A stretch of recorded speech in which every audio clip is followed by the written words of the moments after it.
You're listening to ABC Radio. And this is Saturday afternoon on ABC Radio. I'm Saji. I've been listening to a lot of music lately, and a lot of it has been music from movies. For example, some of my favourites are right here.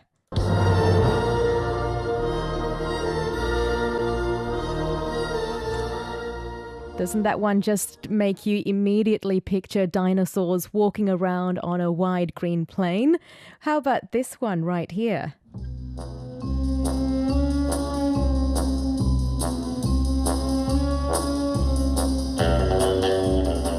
You know when you hear that one, that someone's going to get shot and the screen's going to turn red in any second.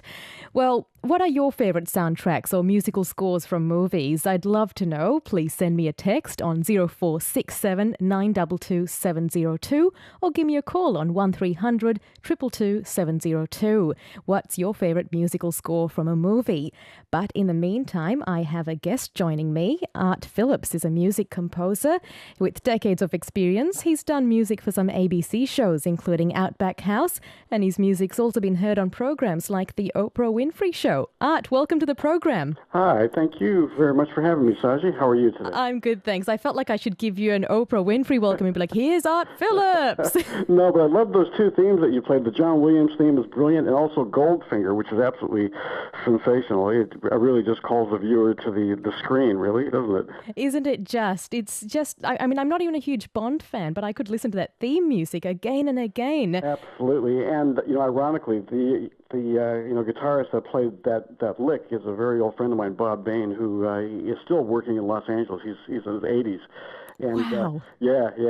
Incredible. So, just really, really sort of well-renowned, sort of sounds that he used to get for all those sort of shows and movies. Tell him I said hello. I will. Now, I have to ask you, when did we start hearing music on screen? When did this become a thing?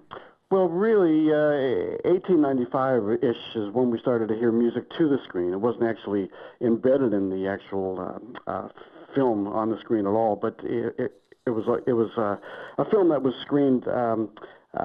First time it actually happened was at a basement cafe in Paris, France, where they had the program of the short film accompanied by a piano, and that's really when the whole process started, and people realized, and cinemas realized, that there was some value in actually having the emotion of music, with the image. Oh, so that was a live a pianist playing there. Yeah, that's right, and that existed for at least 30 years until around 1925, 1926, when technicians finally worked out how to embed music in the film itself, so they didn't have to have a pianist or an orchestra or a needle drop situation in the theater, So at least for 30 years that existed.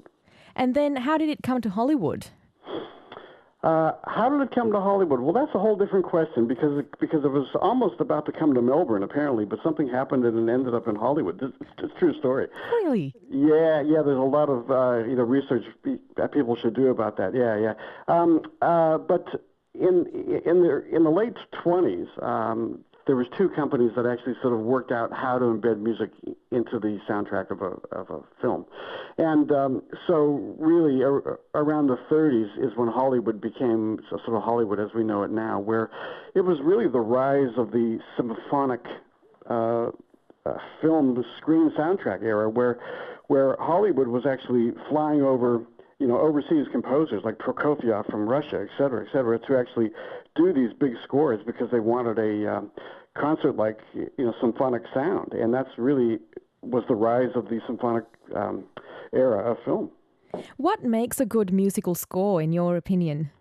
Well, really, to be honest, it's really one that you don't even notice when you're watching the film, actually. It's one that really just sort of guides the viewer, sways the viewer with a focus, intended emotion, defining the intent of what they want the viewer to feel at a certain time, and it's a really interesting process because it's a director's point of view and the producer's point of view, and the composer is guided by their early thought process, and if they trust the composer, which they should, then they'll probably end up getting a great score because they've hired the composer for for their own particular reason, and they should trust that composer. And really, a score should really be one that, just sort of sits there behind the storyline and just draws the viewer in. Art Phillips, stay with me. I'm putting out a call out to see what your favourite soundtracks and musical scores from movies are.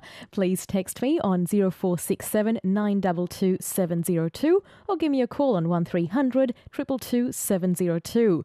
I'm speaking now to Art Phillips, a composer. Art, here's a snippet of your work from Outback House. Might sound familiar.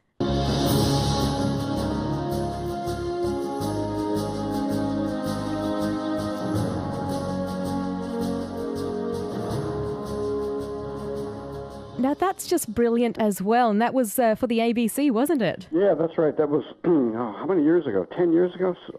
Something like that. The producer was Ivo Burham, a great producer that I've worked for a couple times. It was a really fun project because, it really gelled from the start. They knew what they wanted, very easy to work with, and it was just a great challenge and a great process all along the way. What's the process of coming up with a musical score? Do you work with the directors and the writers maybe, or are you off on your own? Well, no, you're not really off on your own at all until they decide that they can trust you.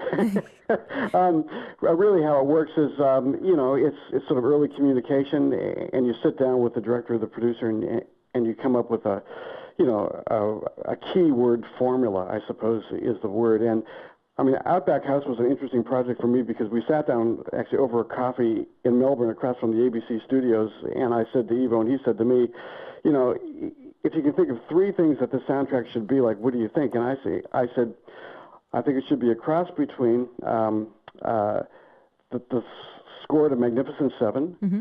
The theme from Bonanza meets Chariots of Fire. And if you listen to that score, it doesn't have those. I did pick on the Chariots of Fire theme in there, though, when I was listening to it earlier today. Well, I didn't rob the theme by any means, but I meant just reminiscent. Yes. And of course the bass line, which was the Bonanza idea.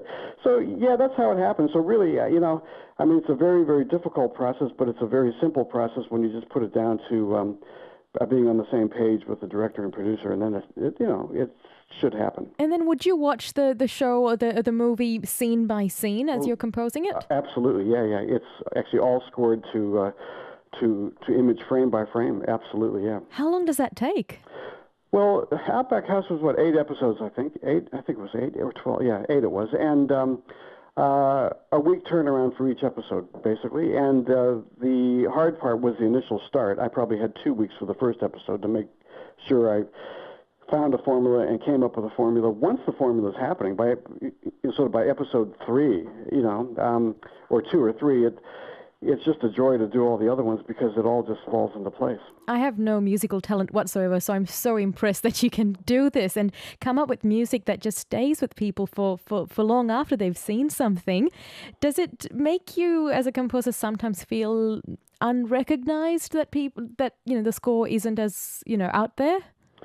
Oh, no, look, I think we do it for the passion and love of the collaboration, really, as a screen composer. So, I don't think any composer would actually say that they want more recognition. No. It's safer to be behind the scenes, to be quite honest. I love it.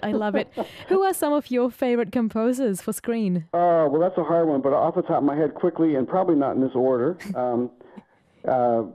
no pressure, just your top 3. Okay. I'm joking. So number 1 would probably be, and I think a lot of composers would probably say this, is Bernard Herrmann, because he was so successful in the formula of using the small orchestra and the dramatic touch that he did to most of the Alfred Hitchcock films.